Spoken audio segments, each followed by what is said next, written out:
Hi, everyone. I hope you are doing well and staying safe while you're at home for these few days. I'm here to help you with a few problems on today's math assignment, which is pages 21 and 22, lesson 1.3, properties. Okay, so you should have seen on Parent Square or on Canvas where I shared the completed notes for pages 17 and 18.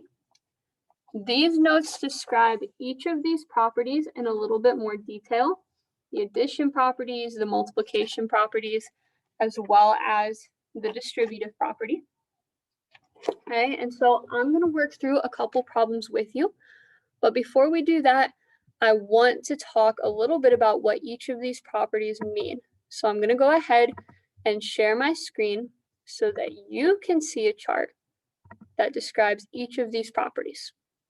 Okay, so the addition and the multiplication properties do have the same names, and they mean pretty much the same thing.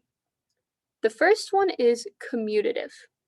What this property means is that no matter what order you put the numbers in a problem, you will get the same answer.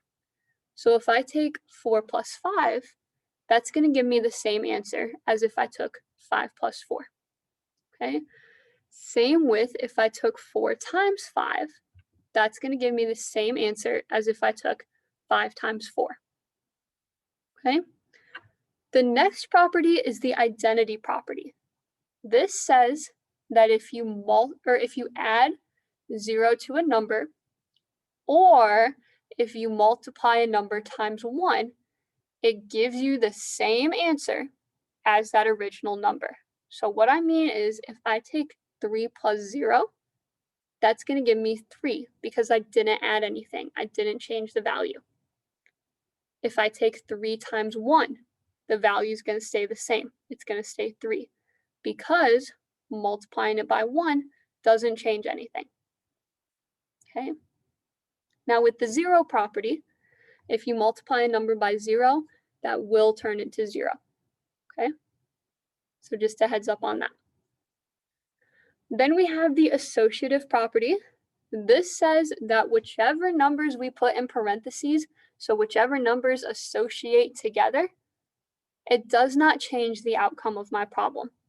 So if I have 2 plus 5 in parentheses, so the sum of 2 and 5 plus 4, that's going to give me 11, just like 2 plus the sum of 4 and 5 is going to give me 11.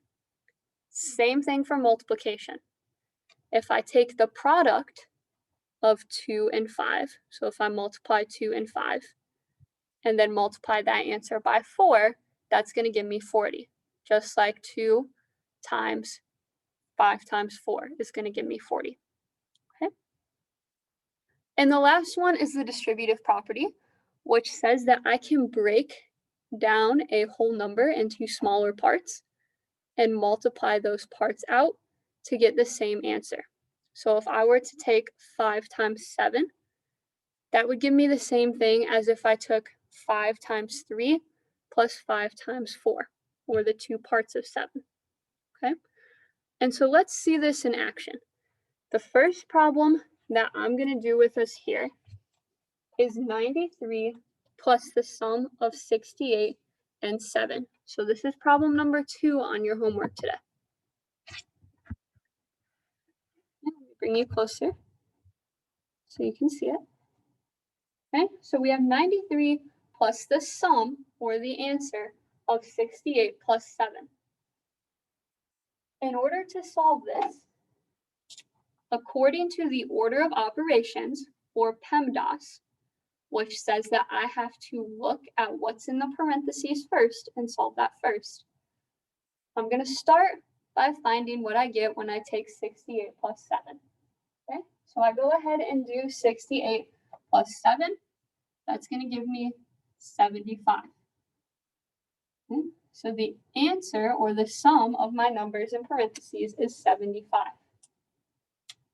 Now I can add that to 93. Okay, so I take 93 plus 75, Going to line them up. 3 plus 5 is 8. 9 plus 7 is 16. So the answer to 93 plus the sum of 68 and 7 is 168. I could also solve this using the associative property. So the associative property says that no matter which numbers are in parentheses, I'll still get the same answer. So what that's telling me is just that if I were to have 93 plus 68 in parentheses instead, it would still give me the same answer. It would still give me 168. Okay, because 93 plus 68 is going to give me 161. And then I would add it to the 7 to get a total of 168.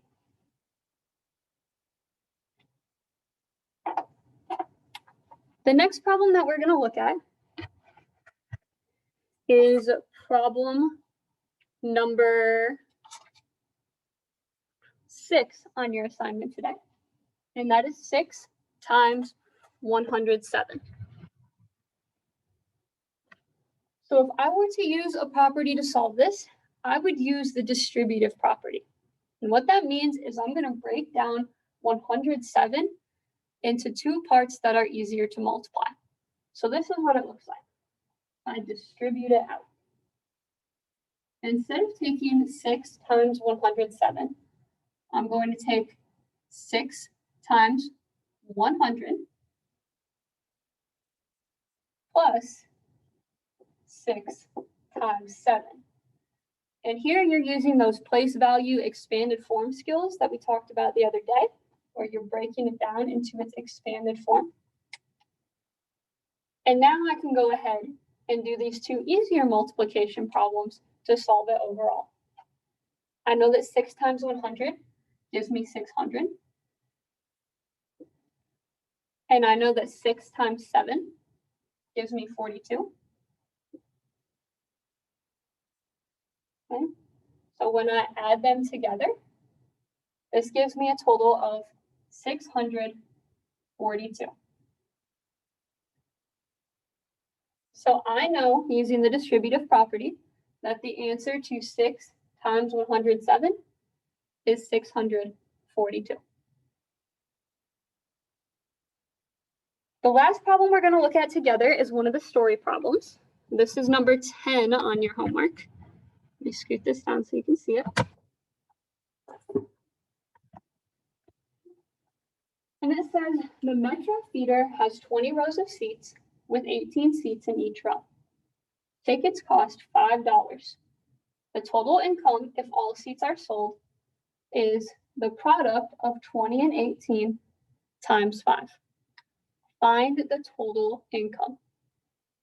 Okay. So the first thing that we're going to do here is we're going to find the answer to this multiplication problem that's in parentheses.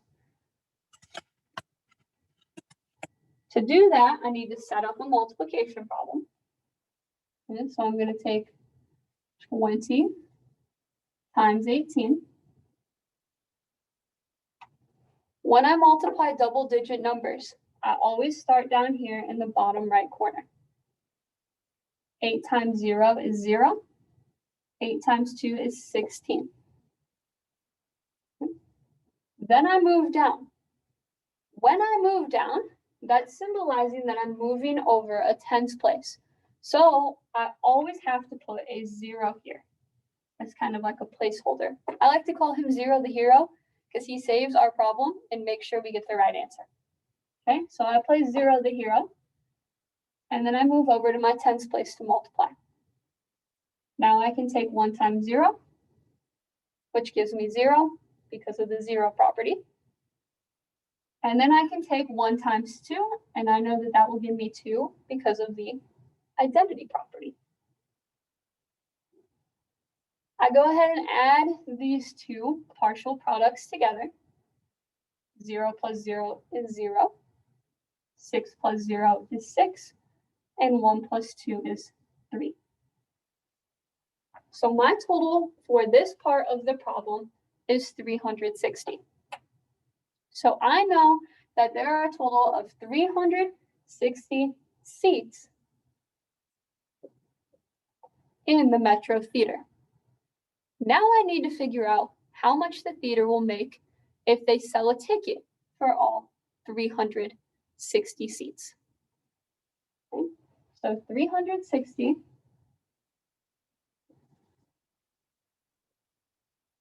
times 5, because they're selling 360 tickets at $5 each. So I take 5 times 0, that gives me 0. 5 times 6 gives me 30. I carry my tens, which is 3. I have 3 tens and 30. And then I multiply my 5 times my 3. 5 times 3 is 15. And I add those tens that I carried to give me 18. So my total answer here is 1,800. What that means is that if the Metro Theater sold a ticket for every seat at $5 each, they would make a total income of $1,800. Hopefully this helps you with your assignment today. If you have any questions, please, you are more than welcome to reach out to me via Parent Square, Canvas, or my email. I will be around all day checking and making sure that you guys understand what is going on here. Have a great day.